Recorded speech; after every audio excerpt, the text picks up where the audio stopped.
Hello and welcome to Racers Now in association with Welcome Estates for all of your Spanish property needs. Now, the 1000 Guineas is just the 15 weeks away, and here at Racers Now, we are the only channel out there doing anti-post previews this far away. But yes, as soon as Cheltenham gets out the way, we are banging to the flat, and God, do we need the flat in our life. But that's what we're here to do. We're here to preview the big Group 1 races, and we absolutely love it. The headlines for the 1000 Guineas are pretty much a rinse and repeat carbon copy of the 2000 Guineas preview we did last week. Aidan O'Brien has the favourite, Charlie Appleby has the second favourite, and Aidan O'Brien also has the third favourite. Exactly the same in both Guineas this year, the 1000 and the 2000. We've seen this movie many times before. We'll see it more, I'm sure, in the future.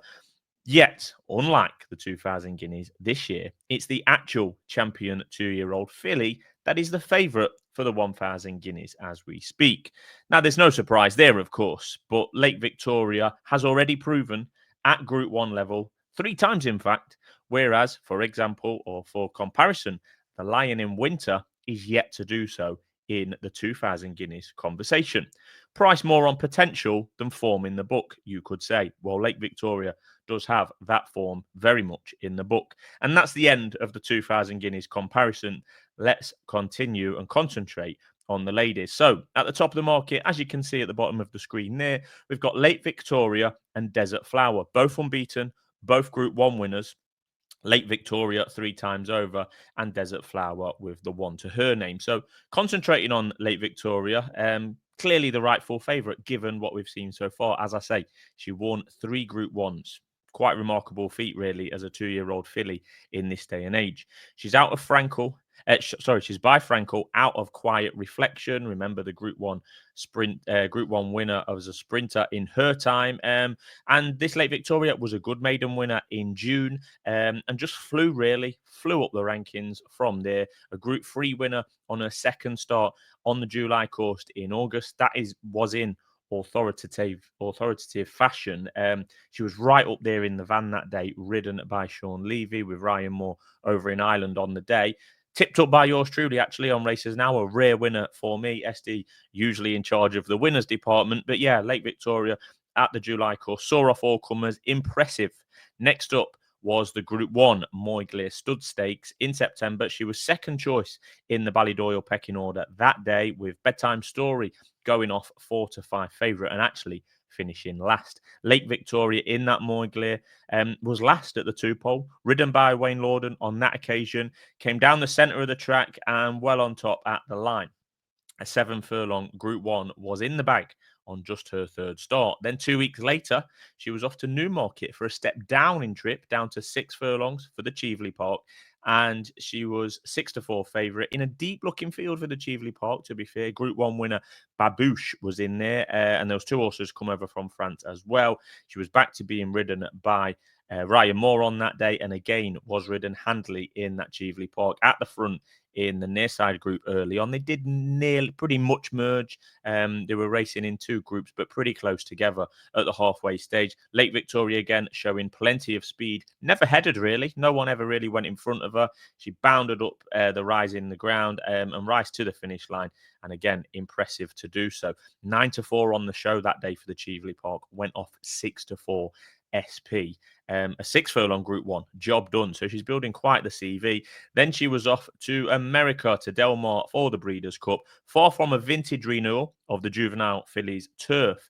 But back, she was up to a mile for the first time, round a bend for the first time. Actually, there was 4 of them over the turning mile there at Del Mar, and she was sent off odds on 7 to 10 on the local books there, and absolutely dominated the race in the Breeders' Cup.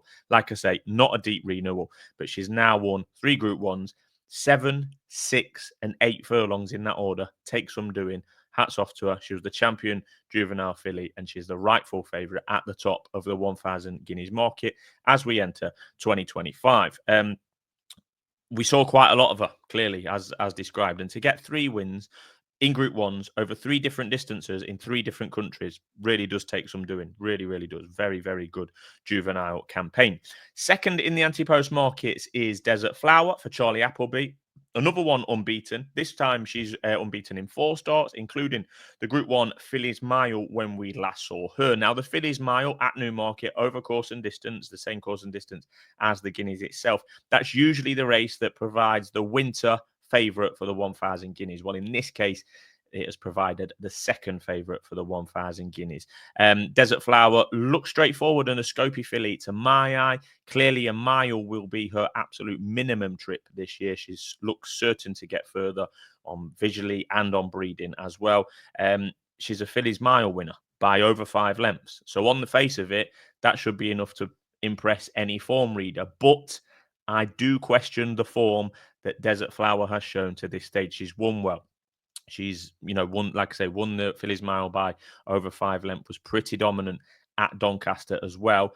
But Desert Flower did beat the same horse in both of those starts. There was a Group 2 at Doncaster, the Group 1 at Newmarket, and that was Aidan O'Brien's January. And January's biggest achievement in 2024 was winning a listed race at Tipperary. She was second in the Group 2 Mayhill at Doncaster, second in the Fillies Mile at Newmarket. She's basically any price you like for the 1,000 Guineas this year is January. So I do question, and it's not Desert Flower's fault necessarily, but she's beaten the same horse twice. Whereas like Lake Victoria has been to different tracks, different countries, different distances, and proven she's got a deeper CV, a more wide ranging CV. So I do question Desert Flower. She could be right out the top draw. She could be fantastic. But so far, I've just got that question mark over her form, and she's beaten the same horse twice, basically, in my opinion. There just doesn't seem to be a lot of depth to the form on what we've seen so far. And in the Fillies Mile itself, Desert Flower was off the bridle significantly earlier than January in that race, if you watch it back. Yet, Desert Flower did bound clear when she hit top gear out of the Newmarket dip. So fair play to her. She was well in command at the finish line, but she did take a little bit of a while to get going. Like I say, she didn't travel the best in the race. She certainly finished the best, but she didn't travel the best in the race. So that's just a couple of question marks for me there. She strikes me as a horse that is going to need further in distance sooner rather than later as a 3-year-old, like now.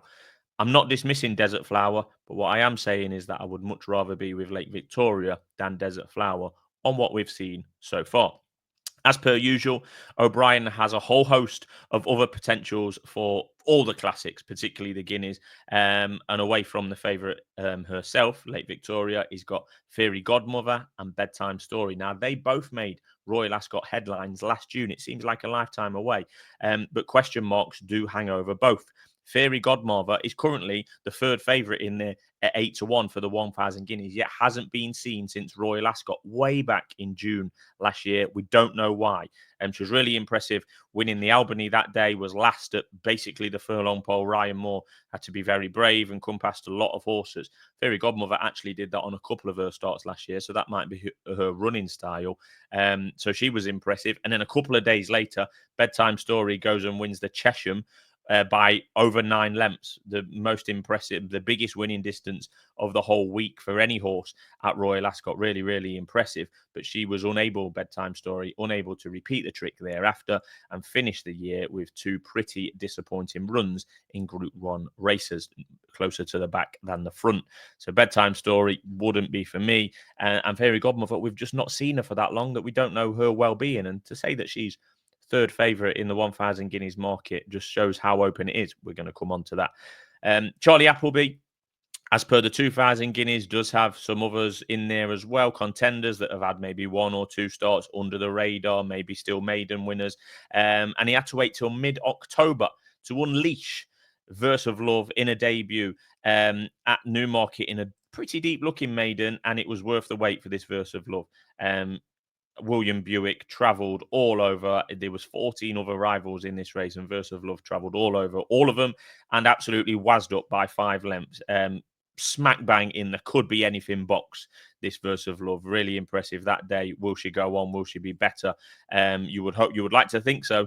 You really would. But to say a once raced October maiden winner is 4th favourite, as low as 12-1 for the 1,000 Guineas, does tell you all you need to know about this year's renewal in terms of depth and quality on offer.